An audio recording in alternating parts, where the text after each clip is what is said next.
Hello, everybody, and welcome to Lecture 6, Part 2.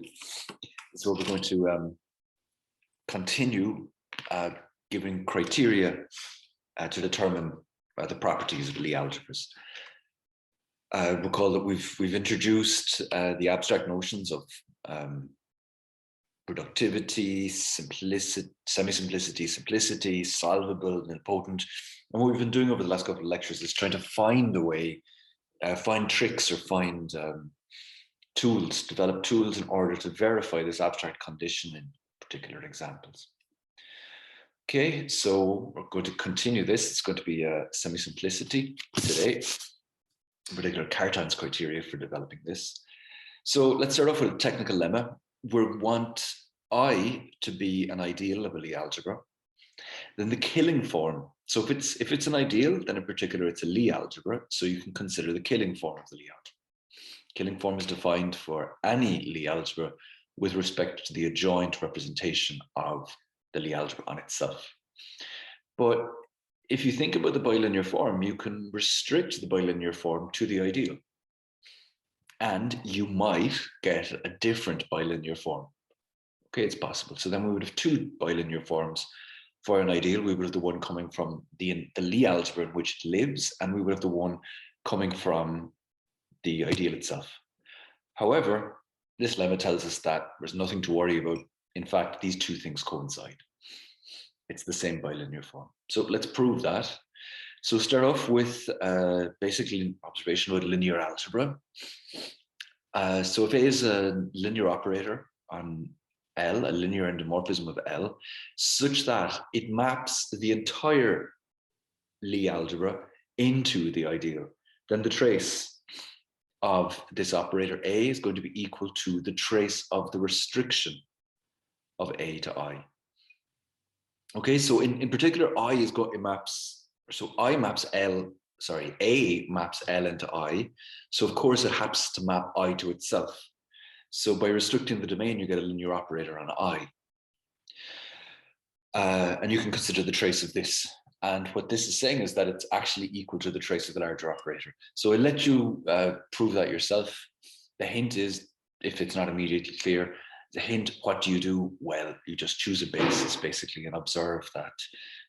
Choose a basis, then look at the matrix with respect to that basis, and then it should work. It should become clear to you. Okay. So with that observation in hand, what is an example of such a linear operator A? A linear operator that maps your entire Lie algebra into the ideal? Well, let's just take two elements in the ideal I, where we see that the adjoint of X and the adjoint of Y are going to map L into I because it's an ideal. Okay, it's just the definition. Take the definition of an ideal and the definition of the adjoint, and you'll see that this is true. So in fact, such things are not uncommon. We're going to have for any element in your ideal, we're going to have such an operator. Explicitly this guy. In particular, if we take the composition of them, like here, of course, that's also going to be such an operator. Because if you get L and it lands in I, if this operator takes your entire Lie algebra L, maps it into I, then of course, as we just observed, any such operator would bring I to itself. So you're again going to land in I. So you compose them, and you again get an operator satisfying this property here. Now that means that we can apply this observation. It means that the trace of this particular A is of course going to be equal to the trace restricted. It's going to be equal to the trace of the operator restricted to the ideal. So let's put that into practice. So the killing form, which is by definition the trace of the composition of the adjoint of operator of X and the adjoint operator of Y, is equal to the trace of A, because this operator here this is just a symbol for this operator here. Now, what we know about this operator from our general considerations is that the trace of this operator is going to be equal to the trace of the restriction of A, the restriction of this composition to the ideal I. But what's this? Well, that's just this operator here. That's just the killing form, the restriction of the killing form. Okay. So think about this, maybe in a second thinking about this to see if it's true, but it is. So that means basically that the killing form, the bilinear form that we get by restriction, and the bilinear form that we get from the ideal itself, considered as a Lie algebra, the two of these coincide, as one would hope. Okay, so with that in hand, let's move on. The second thing that we need before proving the main theorem is the following definition. This should be quite intuitive, but it's good to write everything out carefully so we all know what we're talking about. So if we have two Lie algebras, how do we form their direct sum? Well, we're going to take, and remember, Lie algebra consists of a vector space together with a bilinear map. So the vector space of the direct sum is just going to be the direct sum of the two vector spaces. Okay, nothing surprising there. Now we have to use the Lie bracket for L and the Lie bracket for K to produce a Lie bracket on this direct sum here. How do we do it? Well, basically the simplest way you could imagine. I've got two elements. I've got two elements in K plus L, so it's going to be an element L sub 1, which contain. Sorry. Okay, there's a little bit of a misprint here. The L and the K should be reversed, but you can see it's just a question of the symbols. So we basically pair this with this, and we pair this with this. Okay. Define precisely like this. Okay, sorry. So as I said, this should be an L and this should be a K. There's a slight typo there. Okay, intuitive, easy, it works, great. There's no subtlety involved here. But just observe, an important observation is that L and K are ideals of the direct sum. Okay.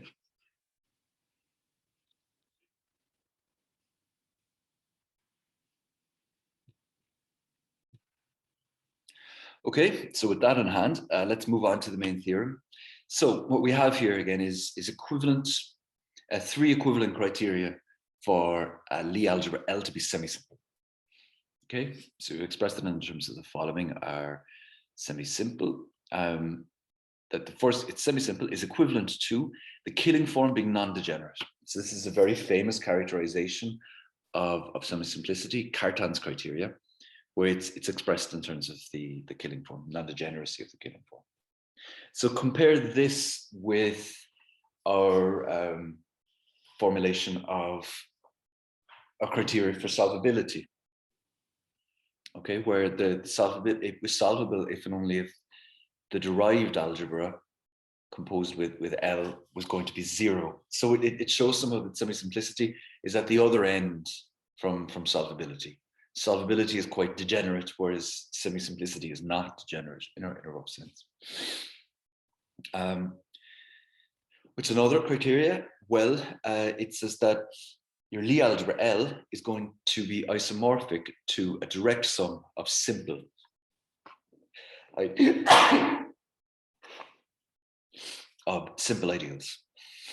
So remember how we defined semi-simplicity in previous lectures and previous weeks. If it was semi-simple if it does not contain any abelian ideals except 0. And we promised that what we would show in later lectures was that actually implied that it decomposed into a direct sum of simple ideals, or equivalently of simple Lie algebras. The direct sum being the direct sum we just defined on the previous slide. And this is actually what we're now going to do. So we could have defined it either way. We could say that semi-simple is just going to be a direct sum of simple ideals, but we defined it in terms of abelian subideals because that gave us a nice, if you recall, the nice formulation or relationship of the radical and the center, and that was used to define reductive, simple, or semi-simple on a relation to solvability and so on. So it gave a more unified picture. That's why we decided to do it like this. But we could equivalently have defined it like this and gone back. Okay, so let's do it. Let's start off with this. So 1 implies 2, that semi-simplicity implies the killing form is non-degenerate. So let L be a semi-simple Lie algebra. That is assume 1. and consider the following subspace. So it's going to be all of those elements X which live inside an L, such that the killing form is X is degenerate with respect to the killing form.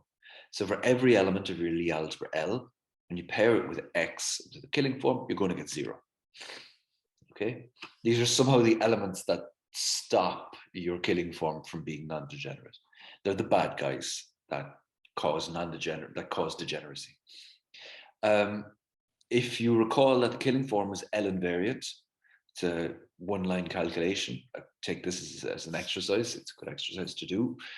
That L invariance implies that I is actually an ideal of L. But now, if it's an ideal, we see, so by the above lemma, we know that the killing form of I is actually going to be equal to the killing form of L, of the Lie algebra in which it lives, restricted. Okay, that's how it works.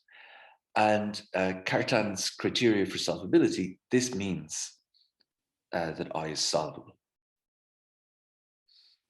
Because you see how the Cartan acts here. So it's going to be 0 for everything. So in particular, when you take the derived Lie algebra, the first term in the derived series, the central series, that of course is going to be 0. We've actually got a stronger condition than we need.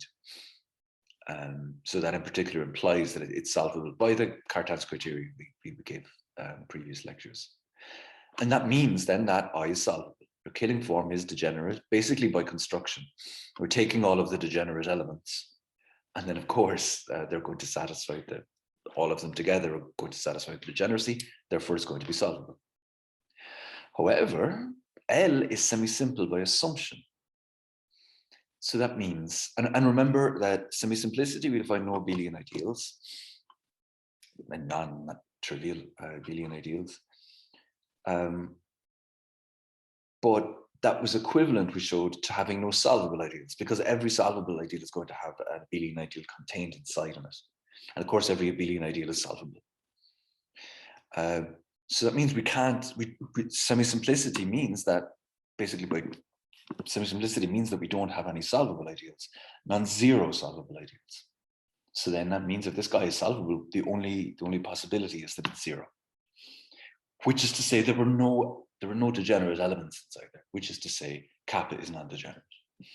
So we see by a nice use of Cartan's criteria for solvability, we've shown that semi-simplicity implies non-degeneracy of the killing form. Okay, so that's the first arrow, 1 to 2. So let's go on. Let's go back. We're now going to show that 2 implies 1. That if we have a non-degenerate killing form, then we know that it's semi-simple, going in the other direction. So we saw earlier in previous lectures that if K is non-degenerate, then L is reductive. Okay.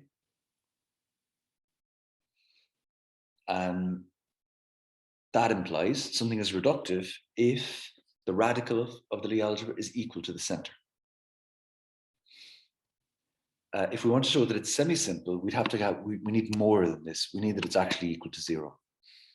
So that's the missing piece. So that basically is what we have to show. We have to show that this space here is actually 0 to get semi-simplicity and not just reductivity. Okay. So we've actually done most of the work for this in previous lectures, and it's just to go that extra step from reductive to semi-simple, we need to show that this is 0. Okay, so let's do it. So let's take an element X contained inside in the center. We know that the adjoint operator of X is 0 because it commutes with everything. Its Lie bracket is 0 with everything, which means, of course, that the adjoint operator is 0 by definition of the adjoint operator. Hence, the killing form on xy for some arbitrary y inside an L is going to be equal to the trace of x, y, y. Sorry, that should be a composition here, not a comma. This is unfortunately a mistake I seem to make a lot. it means that the trace of this is zero, because this is a zero operator. So if we compose the zero operator with any other operator, we're going to get zero, and the trace of the zero operator is zero.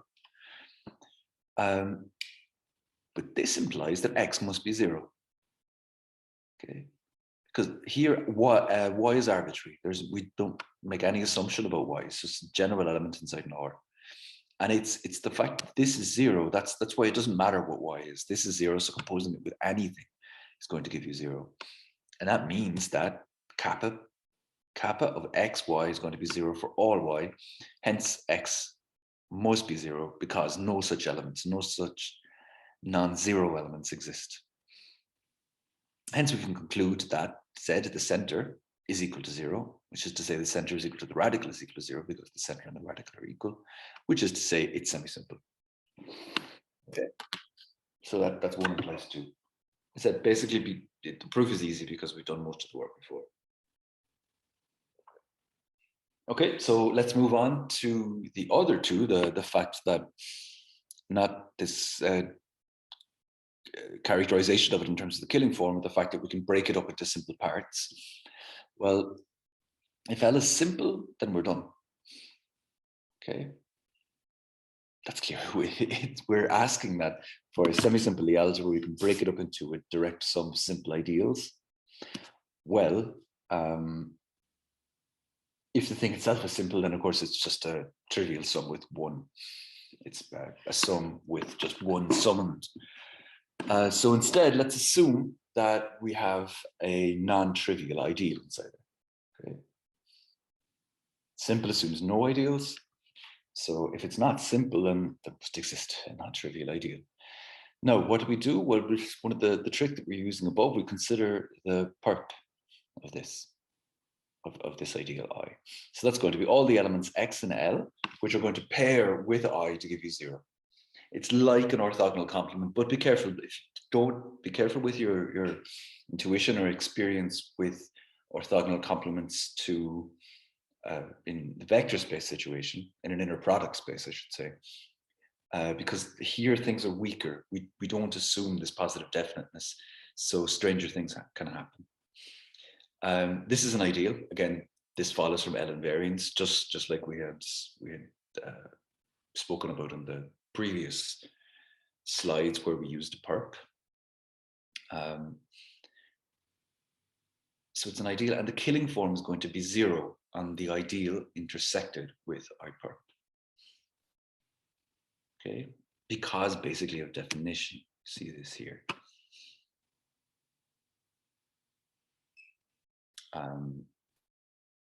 It's going to be zero for any element which is contained inside it's going to be for any element contained inside in perp. We get this here. So clearly, if it's contained in both I and I perp, then the killing form is going to be zero. So you see here, this is my warning before. If you were looking at an inner product space, then this would automatically be zero. Here, that's not the case automatically. But what we do know about it is that it's a solvable ideal. Again, from Cartan's criteria for solvability.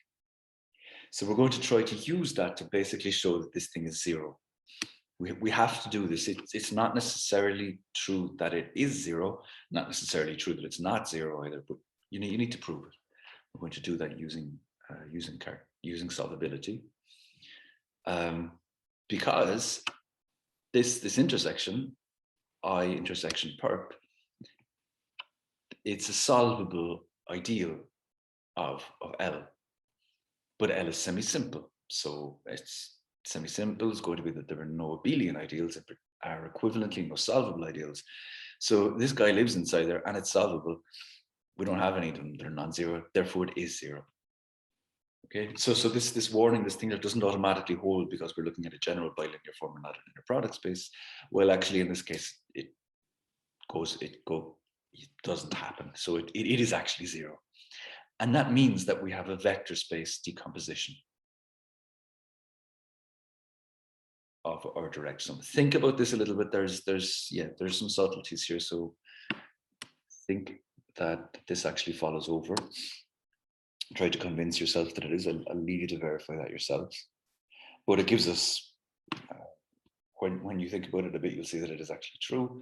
And that gives us a decomposition of this into a direct sum of the two. Okay, so not automatic like in the vector space case, but at least under the assumptions here, using the semi-simplicity, we can show that it holds in this case, that we do actually get the decomposition. But to repeat myself, this really does need to be checked. It's not automatic. But okay, good. Now using this, we see that both of these guys are ideals, I and I perp. So if you take the Lie bracket, that has to lie inside an I, and it has to lie inside an I perp. Okay, they're both ideal, so it has to lie inside both of them. But that means that it lies inside the intersection. But that's 0. So that means that we have a direct sum, not only of vector spaces, but in fact of Lie algebras. Okay, because these two things are basically orthogonal to each other. If we take this and we take a Lie bracket of something in here, it's going to be 0, and vice versa if we take a Lie bracket, of course, by symmetry. So that means that it really does break up into a direct sum of two Lie algebras. Okay. Now from this, you need to prove that any. Leave this as an exercise. It's not difficult, but it's a good way to get things straight in your head. It's a good exercise. Prove that any ideal I of a semisimple Lie algebra is again semisimple. From this, we see that I and I perp must be semisimple. So what have we done? We've now taken our semisimple Lie algebra, we've taken an ideal, constructed a perp, and we've broken it up into a direct sum of Lie algebras in terms of this I and I perp. And moreover, from this exercise, we know that both of these summands are actually semisimple. So now basically we're back kind of in the position that we started with. We've now got this semisimple and a semisimple. So we can apply to either of them. We can apply the process again and furthermore break I up. Well, if it's simple, then we're done. If I and I prime are simple, then we're done, because we've broken it up into a direct sum of two simples. If they're not, if I is not simple, then apply the argument again. So you can break I into a J and a J perp, and so on and so on. Eventually, this process has to terminate because the dimensions are becoming smaller at every go, and everything here is going to be finite dimensional. So basically, by an inductive argument, we can keep on decomposing it. At some point, it has to stop with dimensional arguments, and we'll end up with a direct sum of simple ideals. So that's it. We're done. We've now shown that semi-simplicity implies that it breaks up into a direct sum of simple ideals. Okay, great. So I think, wait a minute. Sorry, I haven't actually written. I should have. But if we go back here, there's one step. That 3 implies 4. This is obvious, okay? Because any ideal is a sub-Lie algebra, is a Lie algebra itself. So clearly this decomposition is just going to be this. So the fact that 3 implies 4 is easy. So we've shown that the two of these are equivalent. We've shown that this implies, we've shown that 1 implies 3. Now 3 implies 4 is obvious. So the only thing that's left to do to finish the argument is that 4 implies 1. If 4 implies 1, then we're finished. And that's what we do here. So let this be a direct sum of simple Lie algebras. We want to show that it's semi-simple, which is to say that it doesn't contain any abelian ideals. So let's argue, let's assume that there exists an abelian ideal and find some sort of contradiction.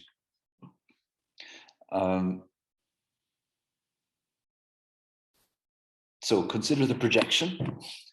Pi that goes from, this is the direct sum, so we can just project, it's a linear, because it's a direct sum, it's a well-defined linear operator, project onto the kth part in this decomposition here. Just look at it, we've got it's a tuple where L1 is in L1, Lk is in Lk, Ln is in Ln, and we want to project onto, sorry, this should be K, that's a typo here, I think you can see. Okay, it should just be, we project onto the kth part. This is clearly a surjective Lie algebra map. Okay, surjective is definitely clear. Think about for a second that it's a Lie algebra. But this comes from the fact that each of these guys are ideals inside the direct sum. That all of these things are orthogonal to each other with respect to the Lie bracket. So then it's clearly a Lie algebra map. That means that the image of I, or abelian ideal, under this projection is again an abelian ideal. This is a general statement. If I have a surjective map from one Lie algebra to another, and I have an abelian ideal in the place I started with, it's going to be an abelian ideal before. Okay, think about that, right? I mean, if you need to, you should be able to convince yourself with a one-line calculation. However, each of these guys, these LKs, they are abelian. They're simple by assumption. So the only abelian ideal inside them is 0. That means that the projection, this guy, must be 0. Okay. And if that's the case for all of them, then that means that I itself must have been 0 to start with, because you're breaking it up.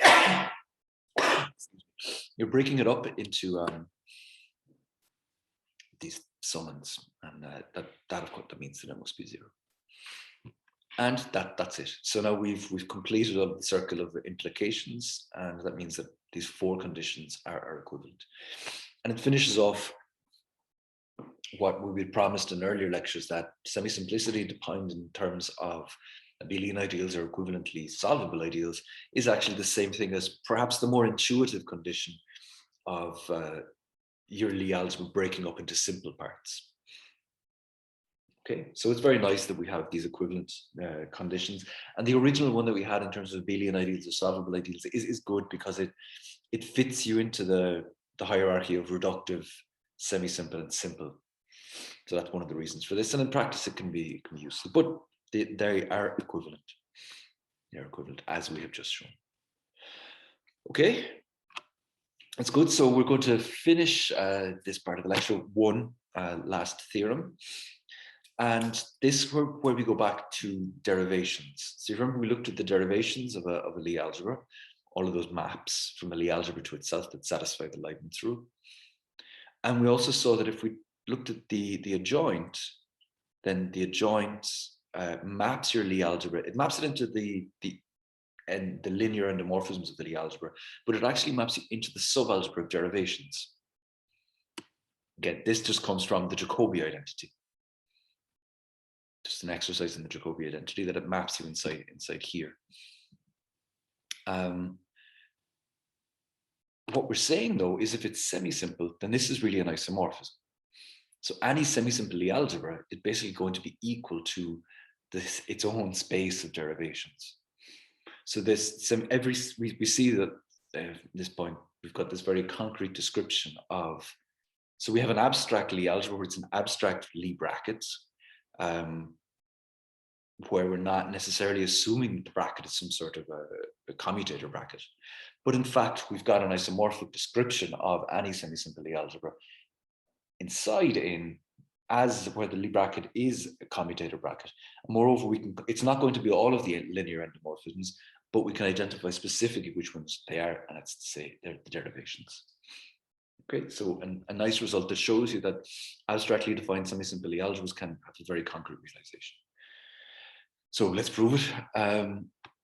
We saw before that the kernel of the adjoint is just the center. If you don't recall what this is, it's a good exercise to do it again. Good way to remember what goes on. It's again a one-line calculation. It's not very difficult. This is an abelian ideal. Okay, it's the center, so it's clearly an abelian ideal. But L is semi-simple, so it doesn't have any abelian ideals. That means that the center of L is going to be 0, which is to say the kernel of add is going to be equal to 0, which is to say the adjoint is an injective map. The map has no kernel, it's injective. So that tells us that we've got an embedding of our Lie algebra into the endomorphisms of L, or actually we've got an embedding, an injective map from L into the derivations. So to show that this is an isomorphism, we only need to show, what remains to show is that this map is actually surjective. And that's what we do in the next slide. So here, this is just recalling that what I said earlier on, that it does map L into the derivations. So what we need to do is show that it's surjective. So we need to take an arbitrary element, an arbitrary derivation on L. We need to take an arbitrary derivation on the Lie algebra and show that it's the image of some x inside an L under the adjoint. Okay. So to do this, let's take an arbitrary element x inside an L and look at the commutator bracket. So this is the commutator bracket. Commutator bracket in the general linear group of L, the linear endomorphisms.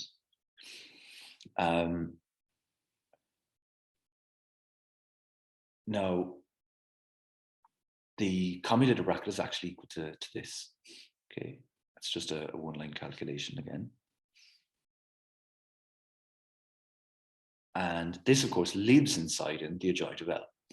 So what does that mean? It means that add L is actually an ideal inside in the derivations.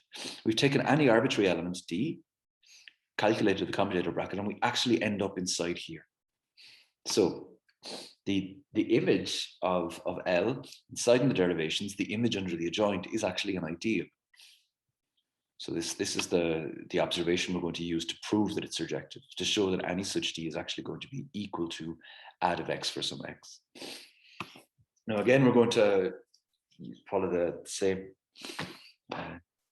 trick we've been using before, is that when you have an ideal, you can consider its perp. Okay, so this is just clear at this stage what we mean by this, but let's write it out anyway. So it's going to be the elements x inside and the derivations of L. Probably should have used delta here, but it doesn't matter.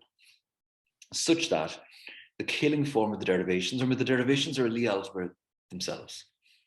If you take the commutator bracket of two derivations, it's again a derivation. So they're a Lie subalgebra. So of course you can consider their killing form, just like any Lie algebra. That's where we're going to represent the derivations on themselves. So it's a step up. And we're looking for all of the elements inside the derivations such that they pair with this to give you 0. Okay, clear. This again is an ideal. It's the same construction we've been using all along. You just coming from the L invariance of the killing form. But now, since add is injective on L, since it embeds it, it's isomorphic as Lie algebras. That means that the original L is semisimple. Hence, this must be semisimple, because of course semisimplicity is going to be preserved under isomorphism of Lie algebras. So we know that the kernel of add is going to be equal to. So recall that lemma that we proved at the start, that the kernel of this Lie algebra, sorry, not the kernel, kappa, the killing form of add L, which is a Lie algebra, semisimple Lie algebra, is going to be equal to the restriction of the killing form of the algebra, the Lie algebra in which it lives, the derivations, restricted down to add of L. Okay, that same technical lemma we've been using before. So that means that it must be non-degenerate. Why is it non-degenerate? That's from Cartan's criteria, what we proved in the previous theorem, that a Lie algebra is semi-simple if and only if the killing form is non-degenerate on the Lie algebra. So this is semi-simple because it's isomorphic to L. Therefore, this is non-degenerate. Therefore, the restriction of the killing form of the derivation there is non-degenerate. What does that do? Well, that implies that I intersection add of L, this is the same argument as I had before, is equal to 0. Okay, because it's by construction, it's degenerate on I. This implies, there's nothing in between the two of these, this implies that the derivations of L break up into a direct sum of the adjoints of L and an I.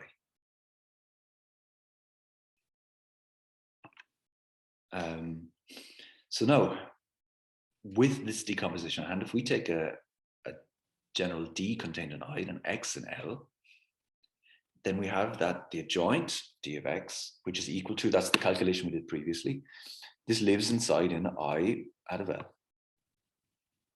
which lives inside in, because both of these are ideals, that lives inside an I intersection add of L, which is equal to 0, as we just showed. But add is an injective map. Hence, we must have that d of x is equal to 0 for all x, which is to say that d is 0, because what is d? It's a linear operator. So if the linear operator kills every element in the Lie algebra, then it's the 0 operator. But since d was chosen arbitrarily, we must have, it was an arbitrary element of this ideal I, we must have that I is 0, which means that this extra piece, this complement that we constructed to add A up here, this complement, this is just composed of, this is just the 0 element.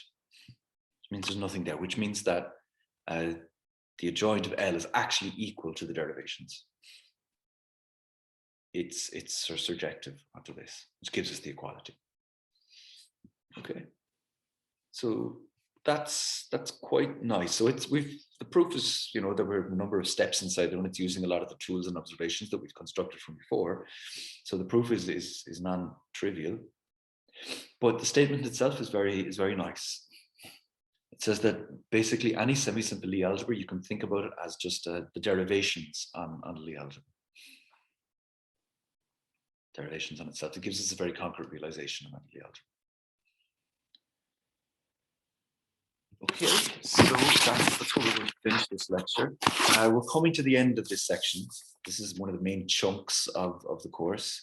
Just got some material in the next lecture with semi-simple representations, Casimir operators, and so on. And then we move on to the next part of the course, which is a very beautiful part of mathematics in general. It's going to be the classification of semi-simple. So we've got these two types of Lie algebras, the semi-simple and the solvable. Solvable are much more difficult, and the semi-simple are much more tractable. And we're going to show, in fact, that we can completely classify the semi-simple Lie algebras over C. And that leads to some wonderful mathematics and classification of these in terms of root systems and Dinkin diagrams and so on, but also all stuff that we'll see in the coming weeks. Okay, so that's where we finish this lecture, and thank you for your attention.